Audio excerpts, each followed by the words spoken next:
Hi, I'm Cyan, and welcome to another episode of Explore Ontario. With the international borders still closed, now is the time for domestic travel. Let's get to know more about Canada's provinces and territories before booking your vacation trip.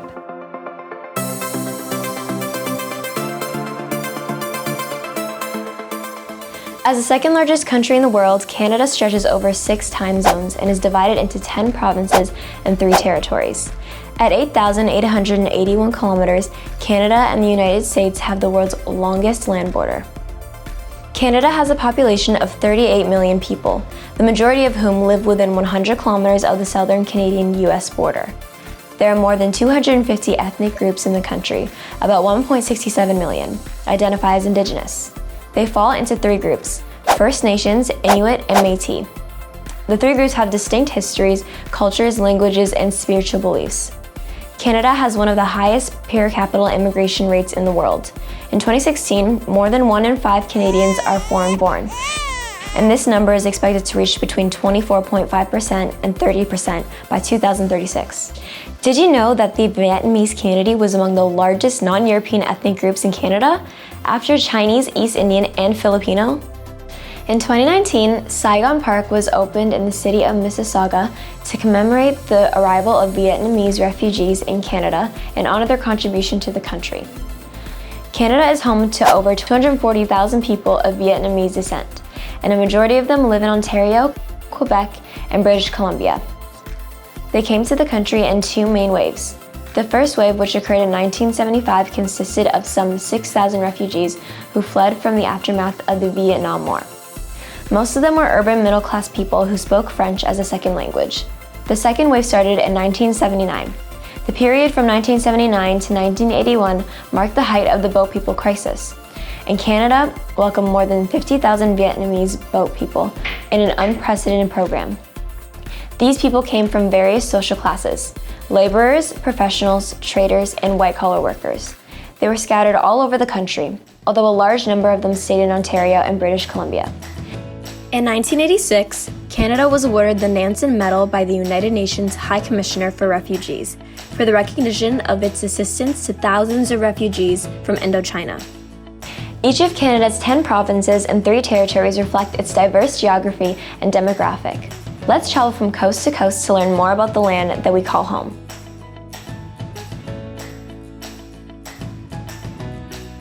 British Columbia, capital Victoria, largest city Vancouver. Situated on the Pacific coast, British Columbia is Canada's westernmost province.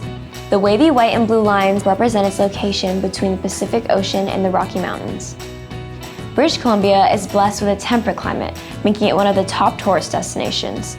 The province is known for its wine and the Okanagan Valley, an extensive park system with about 600 provincial parks. Its major industry is forestry, which produces lumber, paper, and other associated products. Around 29% of the population have Asian origins, and Chinese accounts for a large part of it, followed by Eastern Indian.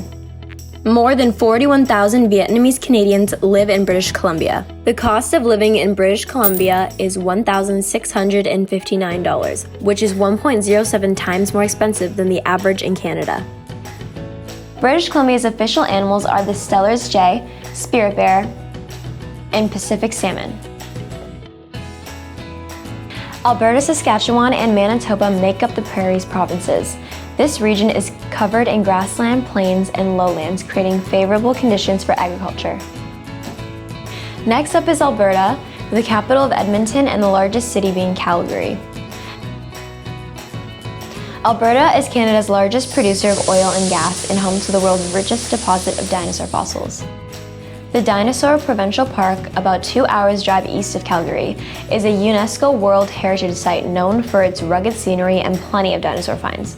About 35 species of dinosaurs have been found here, dating back some 75 million years. Other spectacular sights to see are in Banff National Park and Wood Buffalo National Park. I'm sure everyone's seen this gorgeous landscape on Instagram. It was taken in Banff, and now you know where you can up your Instagram game.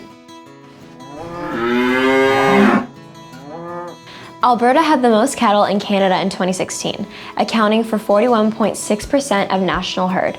A large portion of the beef exports go to the US and China.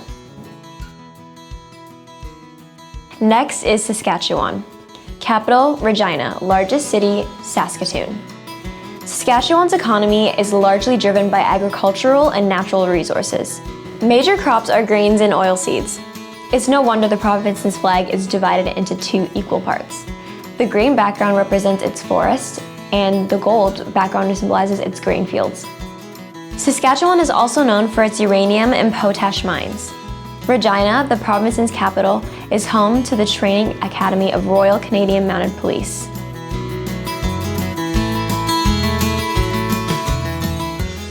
Next on our list is Manitoba. Capital and largest city is Winnipeg. The name Manitoba comes from a Cree word meaning the narrows of the Great Spirit. These words are used to describe Lake Manitoba, which narrows to half a mile at its center. Manitoba's economy is based on agriculture, mining, and hydroelectric power generation. An important site to see is the Canadian Museum for Human Rights in Winnipeg, a museum dedicated solely to the evolution and celebration of human rights.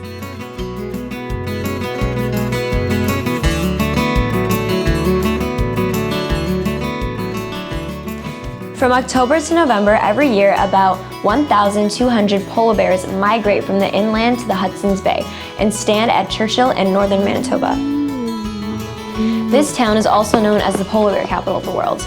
There are many guided tours to view these polar bears. You can go on a walk, take a boat, or even helicopter tours. Make sure to check these out before booking your tickets. More than half of Canada's population live in cities and towns near the Great Lakes and St. Lawrence River in southern Quebec and Ontario. Ontario is Canada's most popular province with over 14.7 million people. Capital and largest city both being Toronto. It is also home to the largest Vietnamese population in Canada, with over 100,000 people. Its capital, Toronto, is the largest city in Canada and the country's main financial center. Many people work in the service or manufacturing industry, which produce a large percentage of Canada's exports.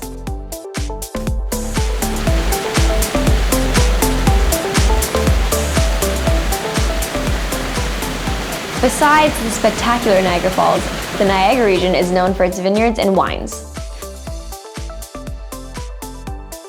Ontario holds about 20% of the world's freshwater supply, and its 250,000 lakes and 100,000 rivers. Ontario's floral emblem is the white trillium, which was initially chosen to be planted on the graves of Canadian servicemen overseas. Its official bird is the loon, often found in lakes and rivers across the province. The loon's eerie call is associated with the beauty and solitude of Ontario's wilderness.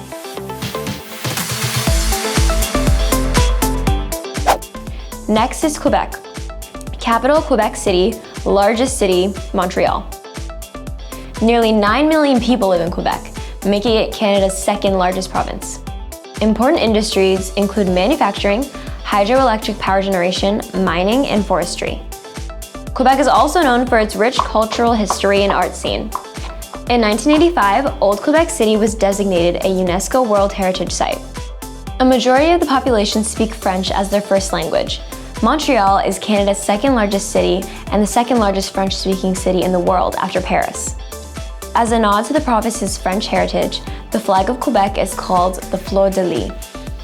The white cross on a blue field recalls an ancient French military banner, and the four fleurs de lis are symbols of France. Canada's Atlantic provinces consist of New Brunswick, Nova Scotia, Prince Edward Island, and Newfoundland and Labrador. At the easternmost, the region is known for its fishing industries. The Atlantic Ocean brings cool winters and cool humid summers. Next is New Brunswick. Capital, Fredericton. Largest city, Moncton. New Brunswick is the only province with both English and French as official languages, reflecting its history as a settlement place for the English-speaking United Empire Loyalists and Francophone Acadians. The former refers to American colonists who support the British Empire during the American Revolution in 1775 to 1785. The latter Acadians are descendants of French settlers on the Atlantic coast. The province's main industries are forestry, fishing, and mining.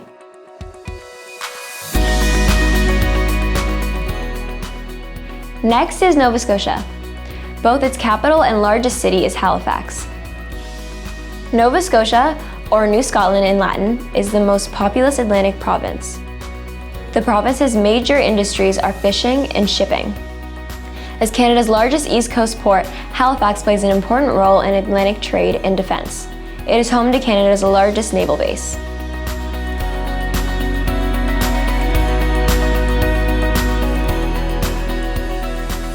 Next is Prince Edward Island. Both its capital and largest city are Charlottetown. Prince Edward Island, also known as PEI, is Canada's smallest province and the birthplace of Confederation. It was named after Prince Edward, the fourth son of King George III, and the father of Queen Victoria. PEI is connected to New Brunswick on the mainland by Confederation Bridge. At 12.9 kilometers, it is the longest bridge in the world crossing ice-covered waters. PEI's economy has a mix of agriculture, fishery, and tourism. Lobsters continue to be a major export. In 2020, its export value amounted to $229.7 million. The largest market are China, the US, Europe, and Japan. When you visit PEI, remember to try as many lobsters as possible and take a souvenir photo too.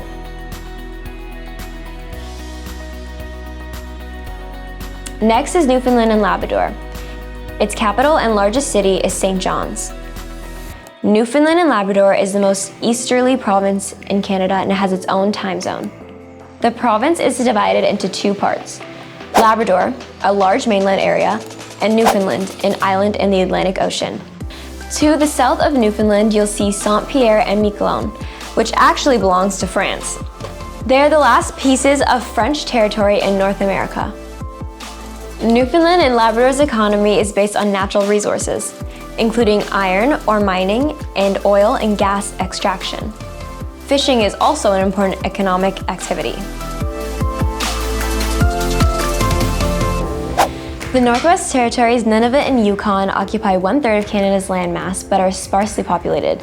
These areas are rich in nature resources with gold, lead, copper, and diamond mines. During summer, daylight can last up to 24 hours in the north, earning it the nickname Land of the Midnight Sun. In winter, the sun disappears and darkness sets in for 3 months. Indigenous people make up a large portion of North's population. Next is Yukon. Both its capital and largest city are Whitehorse. Mining remains a significant part of the economy.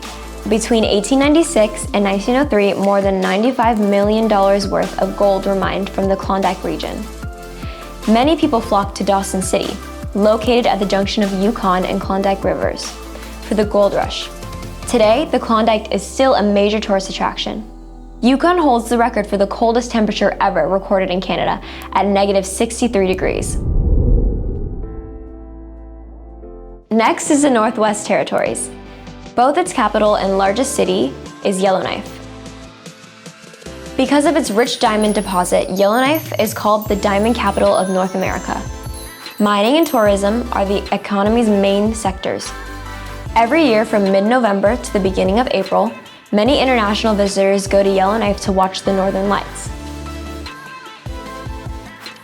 Northern Lights are created by small particles from the sun, mixing with gases in Earth's atmosphere, giving them their glow. The best time to see them is from 10 p.m. to 2 a.m. The Northwest Territories recognize 11 official languages. In addition to English and French, people also speak 9 Aboriginal languages, including Cree and Inuktitut. More than half the population is Aboriginal: Dene, Inuit, and Métis. Lastly, we have Nunavut. Both its capital and largest city is Iqaluit. Nunavut, meaning our land, and Inuktitut is the newest member of the Confederation of Canada. The territory is led by a 19-member legislative assembly, operating based on consensus without political parties. Nunavut's largest employer is the government. The population is about 85% Inuit, and Inuktitut is an official language and the first language in schools. I hope you find this video helpful and have some inspiration for your next travel plans. Thank you for watching, and don't forget to like, share, and subscribe, and click the bell below for notifications. See you next time.